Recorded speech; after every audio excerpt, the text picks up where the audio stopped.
Bueno, hola a todos. Mi nombre es Franco Chapero.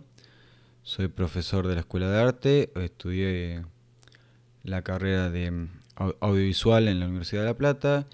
Y bueno, hoy le voy a explicar un poquito de qué es el documental. Y voy a tratar de hacer como un resumen de las modalidades o lo que sería cómo se encuadra el documental como género cinematográfico. Eh, el documental como tal se empieza a nombrar a partir del cineasta Robert Flaherty en 1922. Se habla a veces de que el documental en realidad surge ya con el cine, porque ya los hermanos Lumière registraban escenas de la vida cotidiana. Lo que pasa que el documental tiene una intencionalidad, y ahí está la diferencia por lo cual eh, este director se considera el primer documentalista cuando lo que hace es retratar la vida de los esquimales en Alaska, digamos. Por eso el documental es inseparable de su intencionalidad y su función cultural. El film documental presenta casi siempre un carácter didáctico, informativo, que intenta principalmente restituir las apariencias de la realidad, mostrar las cosas y el mundo tal y como son. Entonces, cuando hablamos de géneros cinematográficos, voy a poner capaz que este se va a ver un poquito más grande seguramente. Cuando hablamos de géneros cinematográficos hay varios tipos de clasificaciones. Podemos hablar, digamos que una de las clasificaciones más genéricas sería entre lo que es ficción, digamos, y no ficción. Ficcional sería todo lo que no tiene relación con la vida real, o sea que es falso, y no ficción que, digamos, representa la realidad. Lo cual, en cierta forma, como vamos a ver, a medida que vamos viendo los ejemplos, eso es subjetivo, porque siempre, digamos, el documental va a estar mediado por la mirada del realizador. O sea, no va a ser no va a ser directamente un fiel reflejo de la realidad, sino el punto de vista del realizador sobre la realidad. Entonces, así como en la ficción tenemos cine de aventura, comedia, ciencia ficción, terror, suspenso, policial, dentro de los géneros de no ficción, que también pueden entrar los noticieros televisivos y etcétera, tenemos básicamente el documental. A diferencia de lo que se cree, hay varios tipos o formas de encarar un documental. Bill Nichols es un teórico que da lo llama modalidades del documental, donde podemos ver, voy a mostrar algunos ejemplos rápido, o nombrarlos por lo menos, donde podemos ver ejemplos de las distintas modalidades que podemos ver en el documental. Muchas veces estas modalidades no aparecen de manera pura. A lo que me refiero cuando hablo de manera pura, me refiero a que un documental puede tener distintos elementos de distintas modalidades, por más que predomine una de ellas. Entonces, básicamente el documental, lo que a diferencia del documental de la ficción, es la intencionalidad y el modo de cómo nos muestra. Nos da a entender que es ficción. Inclusive dentro de la ficción tenemos lo que es el falso documental, que ahora después lo vamos a nombrar. ¿Y qué diferencia un falso documental de un documental real? Bueno, precisamente que la intencionalidad es engañar al espectador con algo que está guionado, con algo que es de ficción. Pero usando la manera de filmar, de grabar como si fuera un documental, le da esa autenticidad que engaña al espectador y juega con eso. Entonces, yo las ordené como a mí me parecía que iban surgiendo a lo largo de la historia. La primera modalidad que podemos ver es la de observación. El nacimiento del documental también está, digamos, muy ligado al nacimiento de la antropología como ciencia. No sé si saben, pero la antropología como ciencia, que estudia las civilizaciones primitivas, es una ciencia bastante joven que aparece digamos, básicamente con la revolución industrial y con las colonizaciones europeas para buscar materia prima.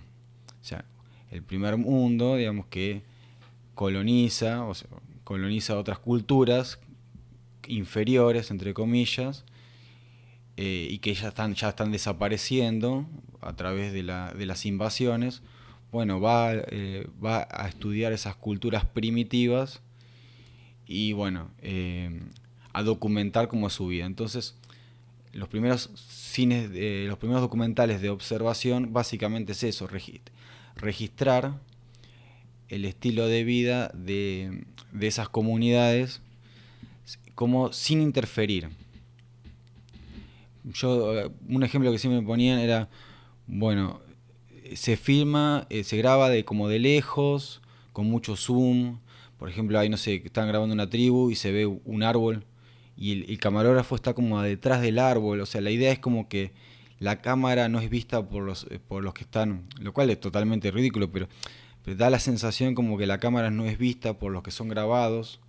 Entonces, el documental de observación plantea que la observación misma de la situación, sin ningún tipo de intervención del director, del realizador, nos muestra un fiel reflejo de la realidad. Lo cual no deja de ser un recorte de esa realidad.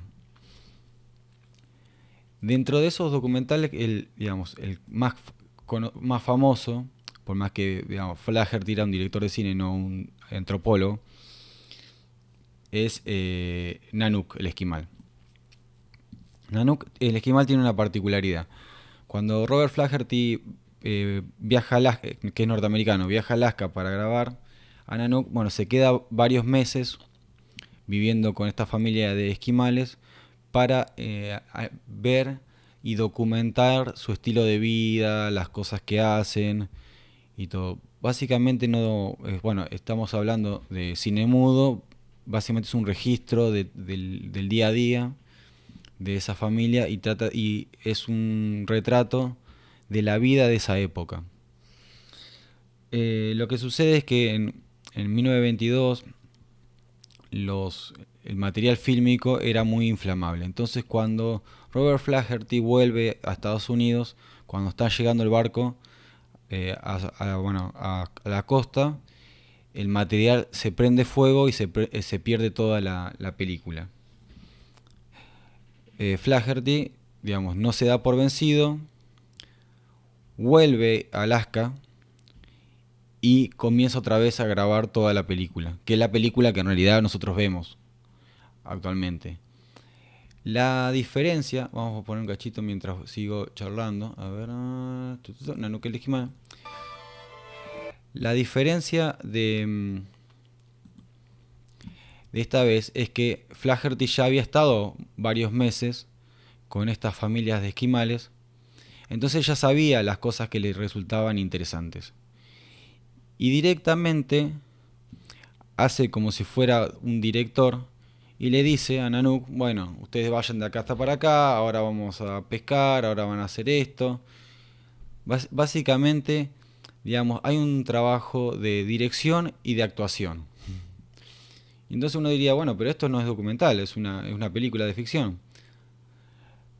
Bueno, ahí empezamos a notar esto de que entre el documental y la ficción, la diferencia está en el modo de la representación y no en otras cuestiones, o sea, en el cómo está filmada más que de si es o no la realidad.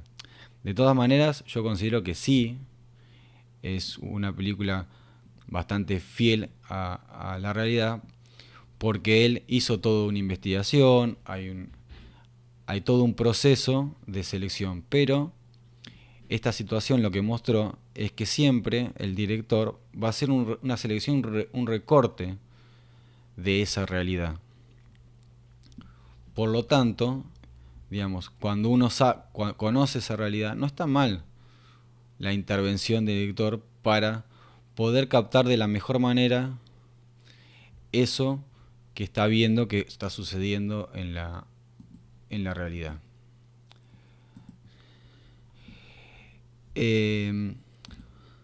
Bueno, hay varias digamos, documentales de observación. Los más comunes que seguramente todos hayan visto son los documentales de National Geographic, donde vemos los animales y una voz en off, o sea, que una voz que no se ve, que va narrando todo lo que va sucediendo en las imágenes. Digamos, son documentales, bueno, que se graban a lo lejos, tratando de no molestar a los animales, dejando las cámaras solas. Son los típicos documentales de observación que son los más comunes actualmente. Otros que son actuales, digamos, son documentales como Baraka, que ¿dónde estamos? Baraka, acá está. Que son documentales básicamente donde lo que vemos, digamos, en este caso, son imágenes de distintas partes del mundo. Hay imágenes de ciudades, de culturas diferentes. También se ve mucho imágenes de lo que fue, si vemos acá, imágenes de lo que pudo haber sido, lo que ha sido el Holocausto, la explotación del hombre. Y hay un tratamiento, en el documental, un tratamiento poético. En ese sentido, bueno, esa es otra de las modalidades que podemos hablar.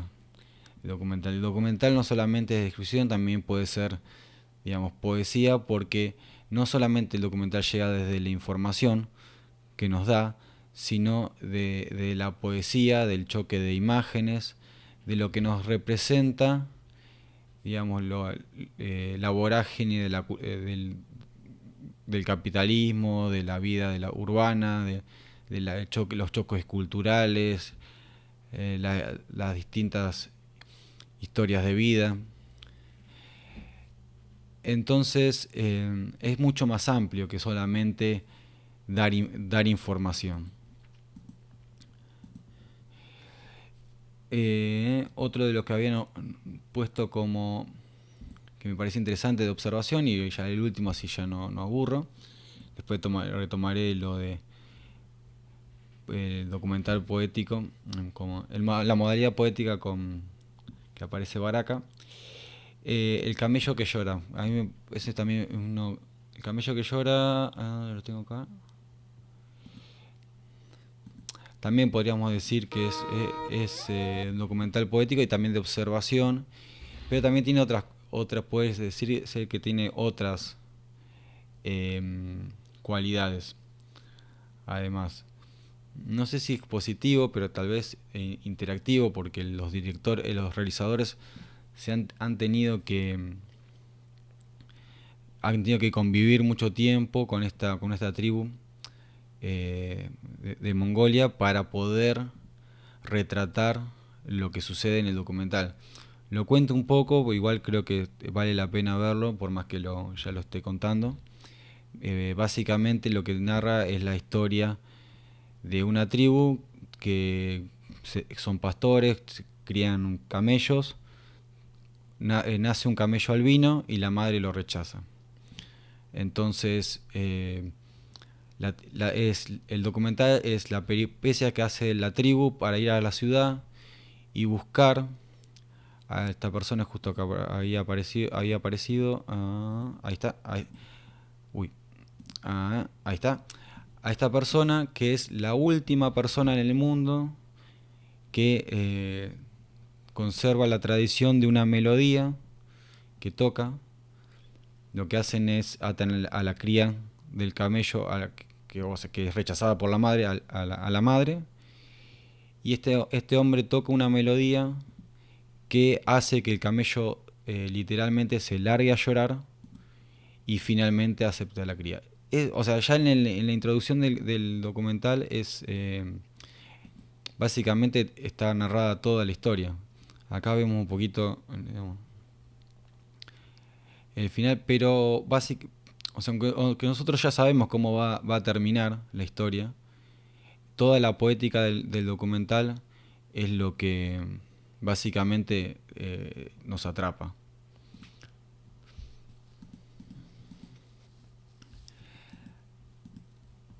La modalidad expositiva es la más común. Probablemente en la escuela ya hayan visto documentales como La educación prohibida. No venimos a jugar y nada más, pero donde básicamente hay muchas entrevistas con imágenes, hay algunas animaciones. Es la modalidad más común, ¿no? Eh, que podemos encontrar y seguramente es la que van a encarar. Yo la propuesta que yo les hago es que si van a hacer un documental expositivo con entrevistas, digamos, traten de sumar elementos de estas otras modalidades, ¿no? Ya sea la observación, la poética, la reflexiva, la interactiva, o tal vez el video comunitario, que bueno, lo vamos a charlar, pero no tengo ningún ejemplo tan concreto, pero se va a entender. Yo creo que se va a entender. Entonces, bueno, como la expositiva creo que la más clara, es por ahí la que menos voy a hablar. Sí tengo, digamos, sí, voy a mostrar un cachito de la cueva de los sueños olvidados porque creo que también funciona como buen ejemplo de un documental que es expositivo, pero tiene elementos reflexivos, que es otro de los géneros. Por eso ninguna modalidad es totalmente pura. Bueno, otra de las modalidades es lo que se llama documental poético. A veces los documentales no tienen la función de hablar una temática tan concreta, sino más bien eh, narrar sobre un estado de ánimo, una forma de conciencia, de una manera de entender el mundo. Yo creo que Baraka un poco, aunque es de observación, tiene una mirada poética y el contraste de las imágenes nos hace reflexionar. También muchas veces se usa digamos, mezclado con la poesía, por ejemplo, en este caso que es un tráiler. En las profundidades del cielo, para nuestros ancestros, quienes nos crearon, nos dejaron en esta belleza inmesurable para que aprendiéramos sobre nuestra creación, con la promesa que algún día volverían para retornarnos a ese lugar donde fuimos creados. Y ahora que ya eres un adulto, te has desconectado y se ha quebrantado la relación con lo de arriba. No te das cuenta del día, como el sol surca esa inmensidad azul decorada con trajes algodoneros, con tonos grises que se tiñen de espectáculos coloridos en amaneceres y atardeceres. No te percatas de los ríos de estrellas que descienden desde las alturas para bañarnos con su luz remota, llena de secretos y de la energía de nuestra creación. Despierta, no te dejes engañar por tu mente. Escúchame con atención. En los cielos transita la vida frenéticamente. Desde ellos se riega la tierra que hará crecer tu alimento y el de todas las especies.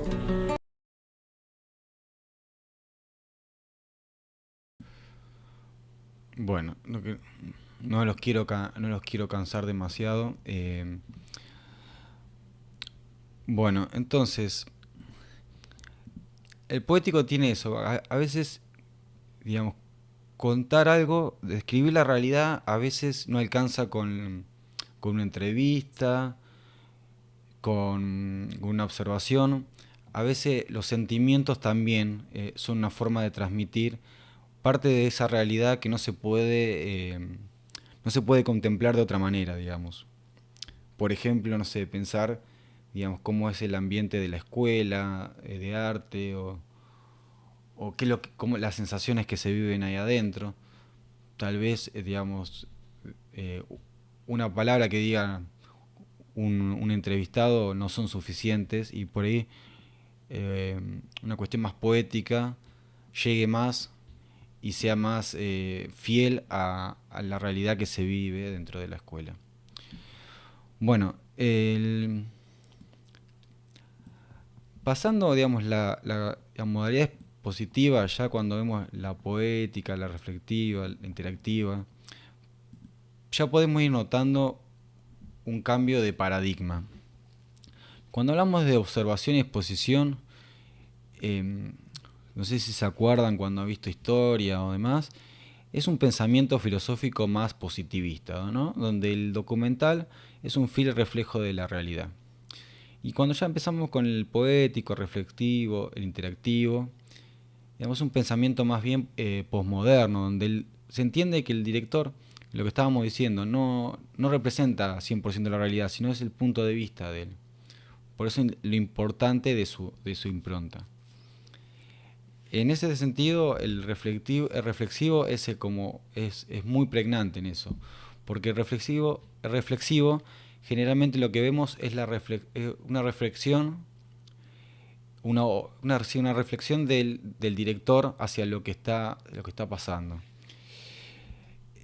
Si lo tengo que relacionar un poco con lo que es la escritura, yo podría decir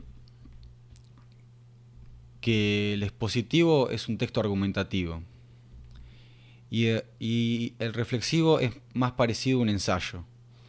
Digo, por ahí sí les puedo aclarar algo con eso. Donde el director, digamos, un poco filosofa sobre lo que está viviendo. Ahora voy a poner un ejemplo del final de La Cueva de los Sueños Olvidados de Herzog.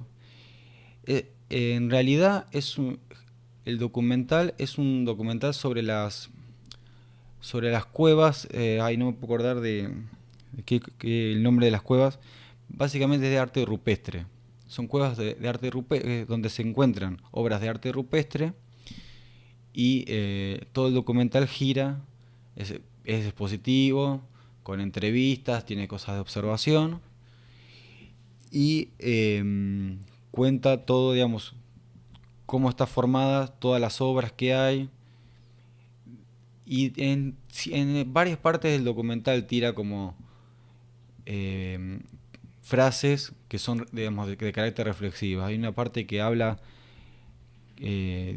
hace que se callen todos y para escuchar el silencio de la cueva y escucha el corazón de sus compañeros. Dice, es el corazón de nosotros, es el corazón de nosotros o es el corazón de estas personas de hace miles de años que parece que nos están observando, y empieza a reflexionar sobre lo que está documentando. Y al final hace una reflexión con algo que parecía que no tuviera nada que ver, pero que él, digamos, lo amalgama como un cierre del documental, que es un ecosistema que está cerca de esa cueva, que está creado porque hay un reactor nuclear y bueno, con los vapores de ese reactor nuclear hicieron un pequeño ecosistema, y él hace un paralelismo entre que cuando estaban las cuevas las personas haciendo arte rupestre, en una época de glaciación hubo un cambio climático, ahora es un clima árido y en este microclima es tropical. Y hace toda una reflexión con esto. Vamos a verlo un poco. Sé que es medio confuso, pero ahí con eso se va a entender un poquito lo que es el documental reflexivo. Voy a apagar un poquito el micrófono, así no acopla.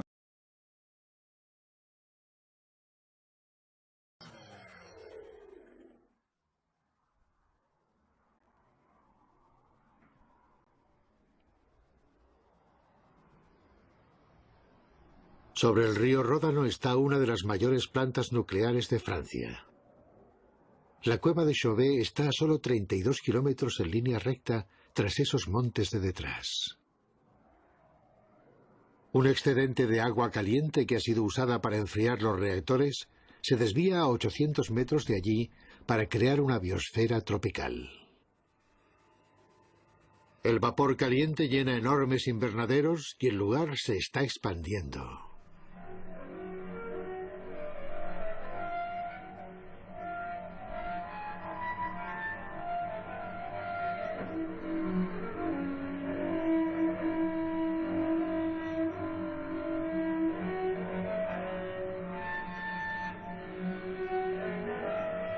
En esta jungla de incubación se han introducido cocodrilos y, calentados por el agua de los reactores, hay que ver cómo prosperan.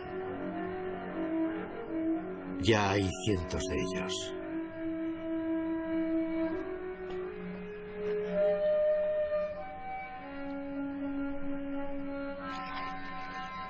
No sorprende que su descendencia de albinos mutantes nade y se reproduzca en estas aguas. En este medio ambiente irreal surge un pensamiento.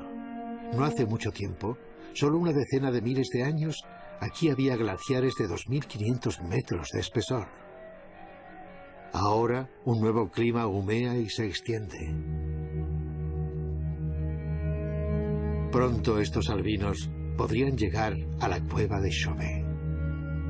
Mirando las pinturas, ¿qué pensarán de ellas?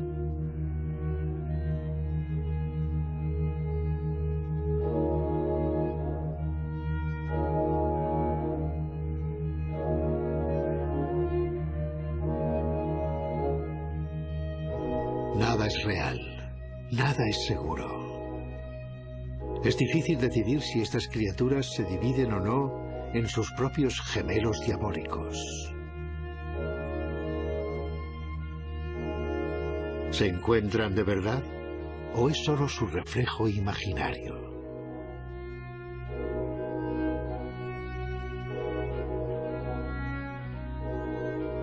Somos hoy, tal vez, los cocodrilos que miran atrás a un abismo de tiempo cuando vemos las pinturas de la cueva de Chauvet.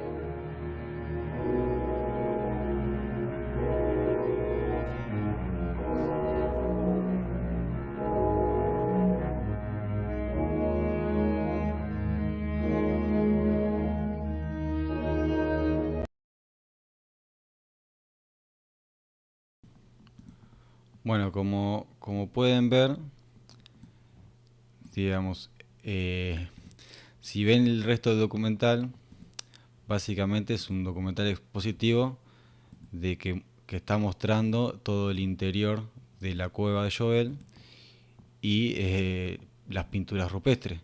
Y de repente salta con estos cocodrilos y hacer toda una reflexión al respecto de lo que vivió adentro de la cueva. Es un claro ejemplo de lo que sería, digamos, un recurso reflexivo, que está muy ligado a lo que le pasa al director mientras está realizando el documental. Así que bueno, ya con este cortamos con el reflexivo y pasamos al interactivo. Ya el reflexivo, el interactivo, el video comunitario, en estos tres últimos es muy normal, muy común ver al director, ver la planificación, ver incluso a las personas editando el video, el propio documental. O sea, no solamente se ve el documental, sino a la misma gente realizando ese documental, que es un buen recurso. Ustedes están trabajando sobre un documental sobre la escuela de arte, pero al mismo tiempo son alumnos de la escuela de arte y son estudiantes que están en una materia. Entonces se pueden grabar ustedes mismos haciendo el documental y, digamos, son parte de la institución también. En el documental interactivo se ve mucho esto, de la interacción entre el realizador y la comunidad. Entonces no es solamente que el director elige qué quiere mostrar, sino que interviene y también recibe, digamos, una interacción de vuelta. es muy común en documentales como Bowling for Columbine o ¿Qué invadimos ahora?, de Michael Moore. Bowling for Columbine, que es bastante conocido, es un documental sobre una tragedia que pasó en Estados Unidos, de un par de jóvenes que entraron con armas y empezaron a matar alumnos, a estudiantes en una escuela secundaria. Y bueno, habla sobre todo lo que tiene que ver con el uso y la naturalización del uso de armas de fuego en Estados Unidos y lo fácil que es comprarla. Entonces básicamente el director aparece todo el tiempo, interactúa. Creo que un ejemplo claro de interactivo es Super Size Me, que creo que está por acá.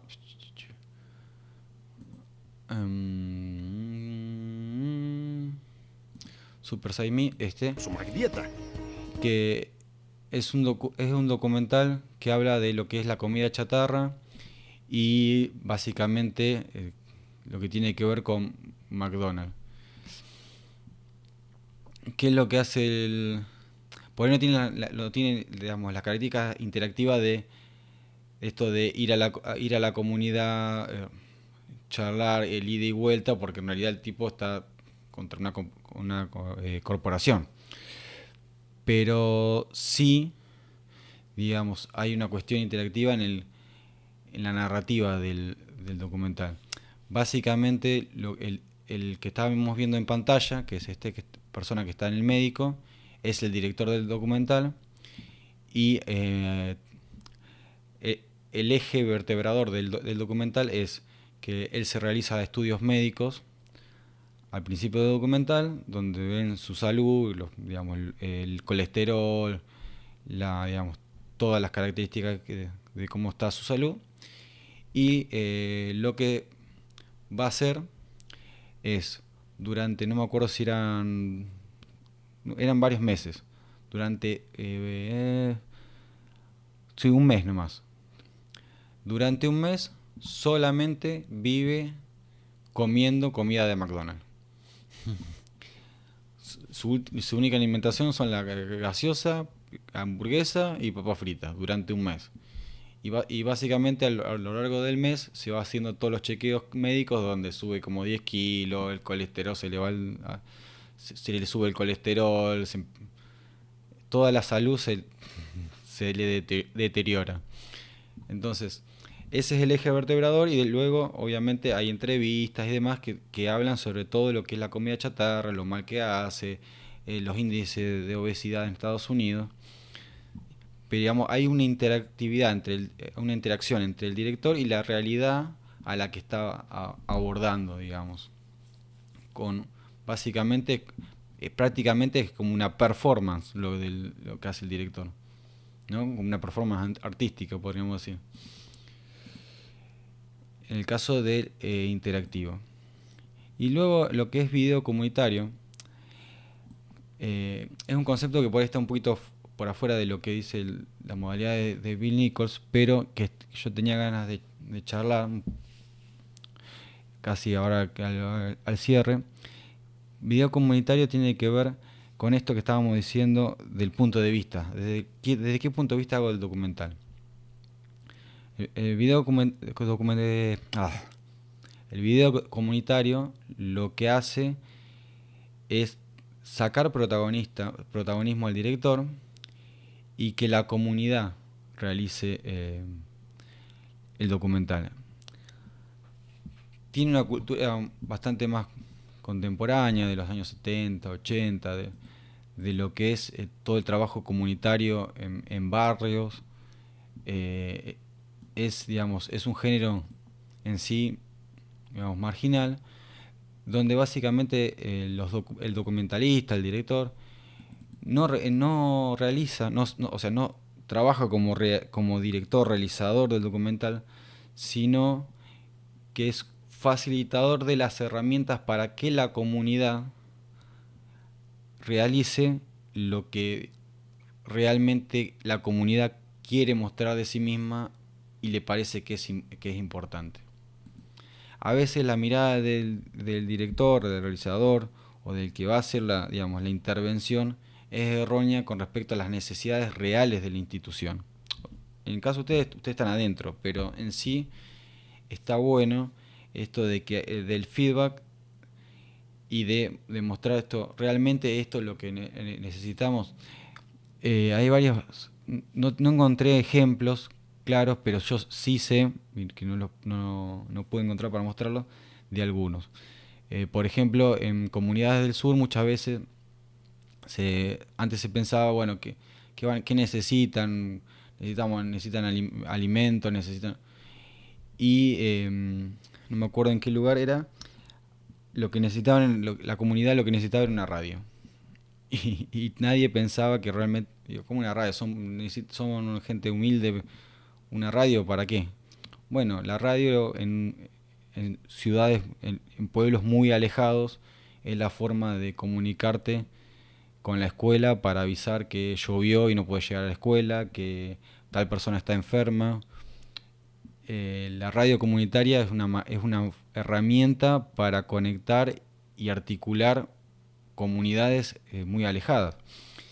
Y es una necesidad que tenía la comunidad y que por ahí no es registrada por la gente que supuestamente va a ayudarlos. Y a veces pasa eso con el documentalista. El documentalista tiene una visión desde afuera, pero no es la visión de la realidad que necesita esa institución mostrar. Entonces yo lo pongo como ejemplo, como para decir, bueno, por más que uno crea que sabe lo que necesita la institución, estar abierto a repreguntar, a ver qué realmente es las necesidades de esa institución, de ese lugar, para mostrar. Y bueno, y finalmente lo último que quería mostrar era esto de que hay una fina línea entre lo que es la ficción y la no ficción. Por ejemplo, es el caso del falso documental, que es de ficción, pero que usa las herramientas que ya vimos del documental. Un ejemplo claro es El lado oscuro de la luna. Tengo por acá documental El lado oscuro de la luna. Se olió lo que es. Que es un documental que básicamente narra la no llegada del hombre a la luna. Está hecho con entrevistados muy importantes, gente del Pentágono, de la CIA, no sé, un montón de cosas. Y es todo el documental explicando de por qué el hombre no llegó a la luna. Y al final del documental, cuando arrancan los créditos, nos encontramos con esto. A ver. Vamos a poner un cachito.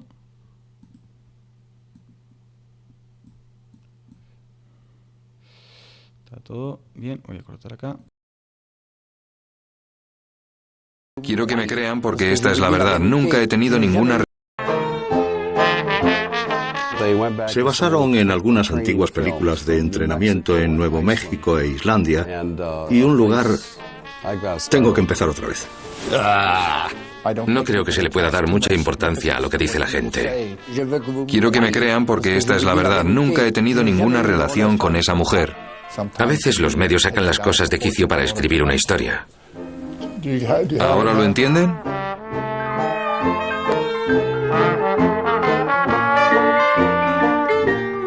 Un paso para la humanidad. Un gran paso para el hombre. Ese cabrón solo da problemas. Que se vaya, por amor de Dios. Solo preguntaba, ¿por qué nadie me dijo que tenía que aprendérmelo de memoria?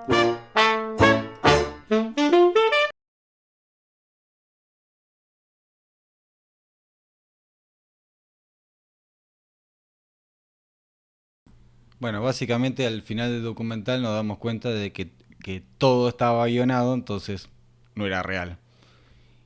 Y otro ejemplo de falso documental que seguramente muchos han visto, metida en una película de ficción, una comedia romántica, es Cuando Harry conoció a Sally. Cuando Harry conoció a Sally, tiene varias entre medios cuando ellos van a terapia de pareja. Tiene varias entrevistas a parejas reales, que son historias reales documentadas de las situaciones y las vivencias que han tenido como pareja. Es un recurso documental usado en una ficción.